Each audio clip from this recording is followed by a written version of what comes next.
When Mark Lupdag learned that his partner, TikTok content creator Jana Solleza, had breast cancer, it felt like a blow to the heart.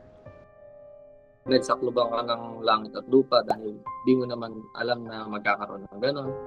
Then next, yung operations.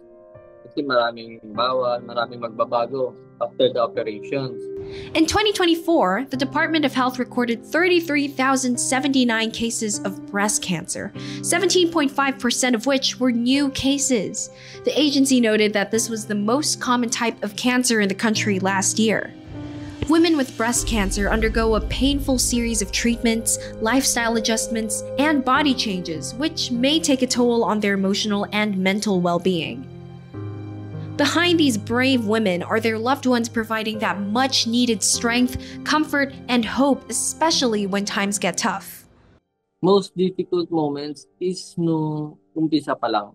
Kasi totally wala kang alam kung anong gagawin mo, paano mo i-handle yung situation.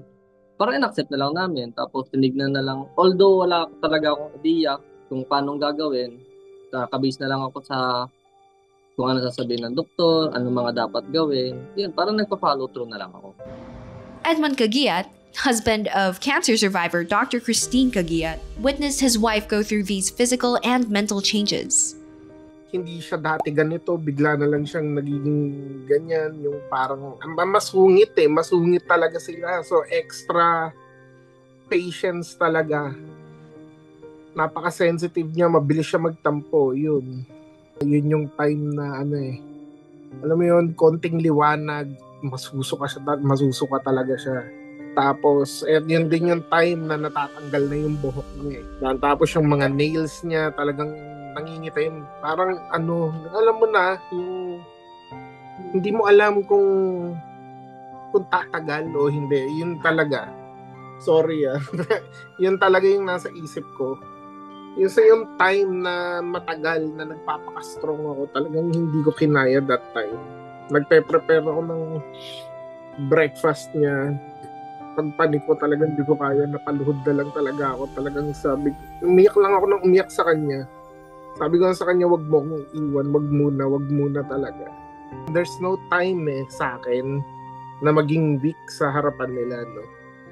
Kasi feeling ko kapag ako yung naging weak, parang yung family namin magbe-breakdown na Their wives, Jana and Christine, shared with Life that battling the disease came with battling their insecurities and fears.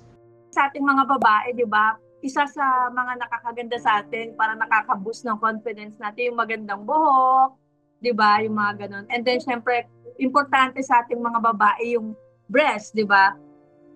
Lalo na mahilig akong, alam mo yun, yung mga suotan na fitted, yung mga ganyan, parang nagpapaboost ng confidence sa akin. Malaking effect sa akin yon. Masakit yung katawan mo, nararamdaman mo yung sakit ng katawan, pero alam mo, mas mahirap labanan yung totoo. Yung thoughts mo, yung fears mo. Yeah. Yun ang pinakamahirap labanan. That, yung mga thoughts ko na keeps me awake, yung maiisip ko na ilang nights pa kaya ang meron ako na makakatabi ko tong dalawang to. Nung naliligo din siya, na hindi niya alam, nakatingin ako Nakaharap siya sa salamin, tapos nakikita niya yung buhok niya. Natanggal na, umiiyak siya. Ang sakit sa dibdib na makita ko siya na ganun. Yung insecurity niya, gusto ko alisin yun. Gusto kong alisin sa kanya yun. Gusto ko sabihin sa kanya, that's normal. You're on treatment, normal yan. Matanggalan ka ng buhok, maging ganyan ang itsura mo, yung mga kuko mo umiitim, that's normal. Walang pangit dyan. Sabi ko, nung 2001 na nakilala kita, it's the same smile na hinahanap ko, yun pa rin, walang nagbago. That's the beauty of you. Hindi yung buhok mo, hindi yung dibdib mo, no. Pinaka naibibigay ko lang emotionally is paramdam ko sa kanya na nandito ako, na kasama mo.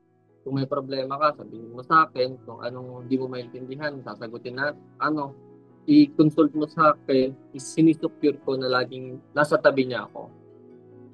Na although mag-aaway kami, minsan nag-aaway kami, hindi ako yung kaaway niya, bagkus ako yung kakampi niya na nakasuporta lagi sa kanya.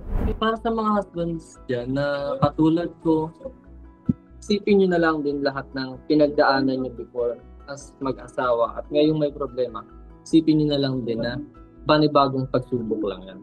Mas lalo natin silang mahalin, mas lalo nating intindihin, mas lalo tayong maging patient sa kanila. Mas alamin natin kung ano yung nararamdaman talaga nila. Kung mahal mo na siya dati, mas lalo pa natin silang mahalin.